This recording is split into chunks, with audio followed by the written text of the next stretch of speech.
नमस्कार दोस्तों, मेरा नाम डॉक्टर संदीप सिंह है और आप देख रहे हैं डॉक्टर संदीप सिंह ऑफिशियल। ये चैनल हमारा एजुकेशनल चैनल है पेशेंट्स के लिए।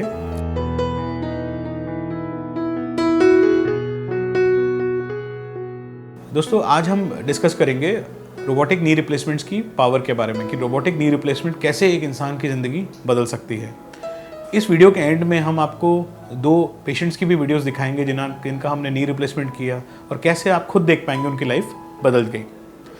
देखिए दोस्तों, जब से हम इंडिया में प्रैक्टिस जब करते हैं तो हम देखते हैं कि लोगों के मन में बहुत सारी शंकाएं रहती हैं नी रिप्लेसमेंट के बारे में। बहुत डर भी रहता है। वो डर ज़्यादातर रहता है और लोगों की बातें सुन के कि ऐसा हो जाएगा, ठीक नहीं होगा, अगर ठीक नहीं हो तो क्या करोगे। और लोग लगता है जो अभी मैं थोड़ा बहुत चल पाता हूँ शायद मैं वो बाद में नहीं चल पाऊँगी, बिल्कुल ही बेड रिडन हो जाऊँगी। और हम ये बात समझते हैं, ये एक बहुत स्वाभाविक डाउट है। अगर कल मेरी सर्जरी होगी तो मुझे भी मन में ऐसी चिंता आएंगी। बट इसीलिए तो एजुकेशन इंपॉर्टेंट होती है। हम देखते हैं कि अगर हम प्रॉपरली असेस करके पेशेंट का नी रिप्लेसमेंट करें तो पेशेंट का रिकवरी अच्छी नहीं, एक लाइफ चेंजिंग प्रोसीजर हो जाता है। ये जो लोग कभी घर से बाहर नहीं निकलते घुटने की दर्द की वजह से, वो माउंट आबू जैसी जगह पे चल के जाते हैं, सीढ़ियाँ चढ़ते हैं, सिंगापुर घूमने जाते हैं, कनाडा घूम के आते हैं बच्चों के साथ।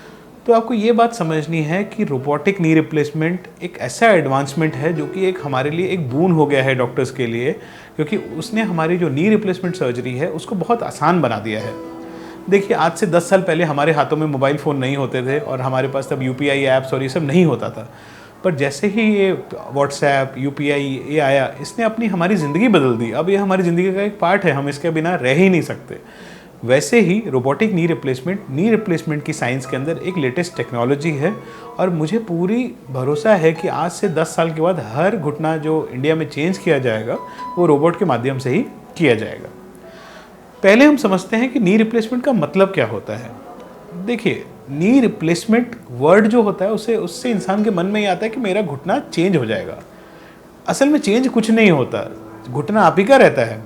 हम चेंज क्या करते हैं, चेंज उसके ऊपर की जो लाइनिंग होती है जिसको कार्टिलेज बोलते हैं उसे चेंज करते हैं। मैं आपको दिखाता हूँ इस मॉडल में। तो बेसिकली हम जब एक घुटने का ऑपरेशन करने से पहले एक नॉर्मल घुटने में बीच में ऐसे एक गैप होता है जो कि कार्टिलेज के द्वारा बनता है। हम इस ऑपरेशन में आपके घुटने को खोल के जो गैप खत्म हो चुका है, मतलब जो कार्टिलेज एज या आर्थराइटिस जैसी बीमारी की वजह से घिस चुका है, उसके लिए नीचे एक प्लेट और ऊपर एक प्लेट लगाते हैं। अब ये प्लेट जो दोस्तों हैं अलग अलग साइजेस की, अलग अलग कंपनीज़ की आती हैं और उनके काफ़ी अच्छे रिजल्ट्स होते हैं। अब जब हमने घुटने का ऑपरेशन किया तो अभी ऊपर की हड्डी के ऊपर एक कैप आ गया और नीचे की हड्डी के ऊपर एक कैप आ गया और बीच में एक हाईली क्रॉसलिंक पॉलीथिलीन आ गया। इसके बाद अब जब चलना स्टार्ट करते हैं तो अब आप इसके ऊपर चलते हैं तो हड्डी और हड्डी तो कभी आपस में मिलेगी नहीं, तो इसलिए अब दर्द होगा नहीं।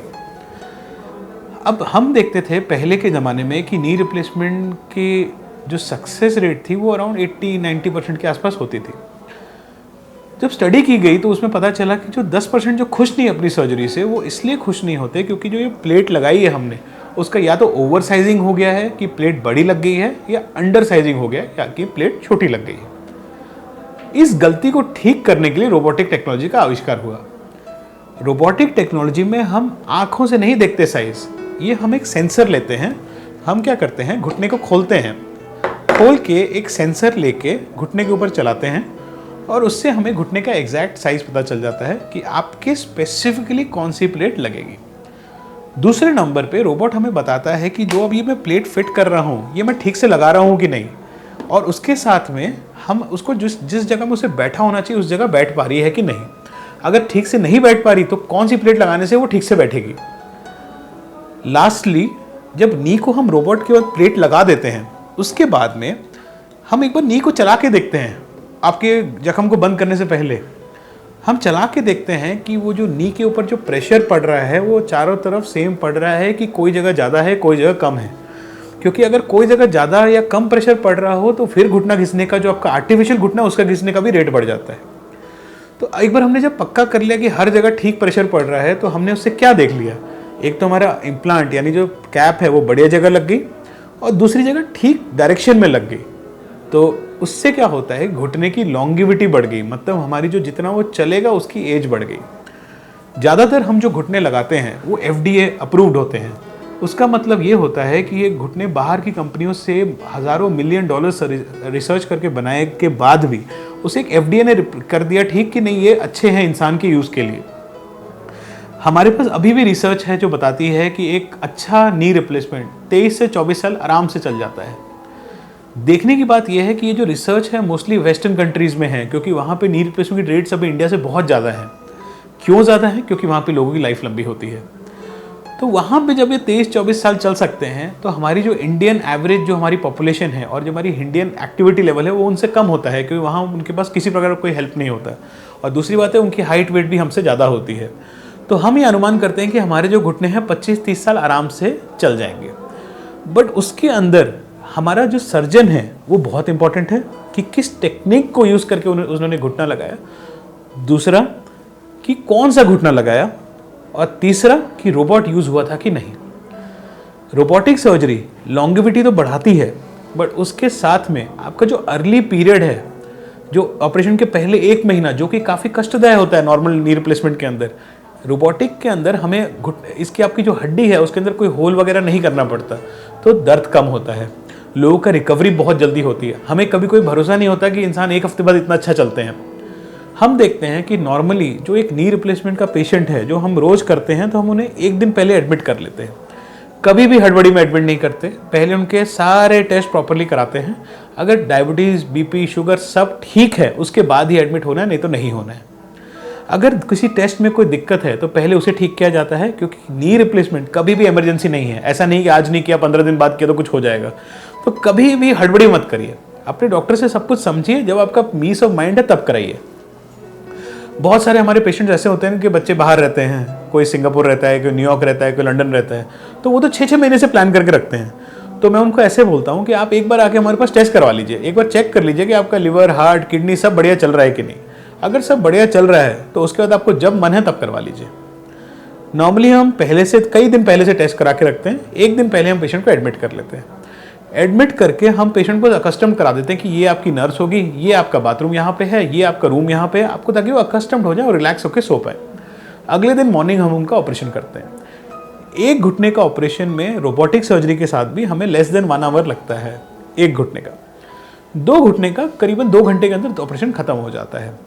हमारा स्टैंडर्ड प्रोटोकॉल है टू इंक्रीज पेशेंट सेफ्टी, हम हर पेशेंट को अपने सर्जिकल ICU वार्ड में रखते हैं, सीधा जनरल वार्ड में नहीं भेजते, ताकि पेशेंट की कंटिन्यूस पल बाय पल मॉनिटरिंग कर सके। एक बार हमारा जो नी रिप्लेसमेंट हो गया, हम पेशेंट को चाहें तो उस दिन चला सकते हैं, शाम को 4 से 6 घंटे बाद चला सकते हैं। बट हमारा प्रोटोकॉल है कि हम उन्हें 1 रात रेस्ट करने देते हैं, ताकि वो भी यूज टू हो जाए अपने नए घुटने के साथ। हम नॉर्मली नेक्स्ट डे सुबह हमारे फिजियो उन्हें जाके 7 बजे खड़ा कर देते हैं। पहले दिन हमारे पास थोड़ी सी बैंडेजेस होती हैं जिन्हें खोलना होता है, तो फर्स्ट डे थोड़ा सा पेशेंट को अनकंफर्टेबल लगता है, क्योंकि चलना इतना फ्री नहीं होता। जब हम एक बार बैंडेजेस खोल दें उसके सेकेंड डे से हम पेशेंट को काफ़ी कंफर्टेबल लग जाता है। जो लीन पेशेंट्स होते हैं वो 4 या 5 दिन के अंदर वॉकर छोड़ के खुद बाथरूम जाना स्टार्ट कर देते हैं। ज़्यादातर हम देखते हैं पेशेंट्स फीमेल्स होती हैं, क्योंकि ऑस्टियोपोरोसिस और ऑस्टियोआर्थराइटिस की रेट्स लड़कियों में या औरतों में ज़्यादा होती है।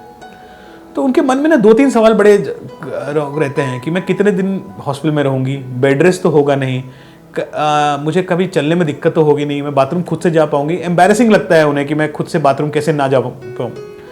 तो ये वीडियो के माध्यम से दोस्तों मैं यही समझाना चाहता हूँ कि पेशेंट अगले दिन से मोबाइल हो जाता है। ऐसा नहीं कि अगले दिन से हम बेड रेस्ट, कोई 1 दिन भी बेड रेस्ट नहीं करना होता।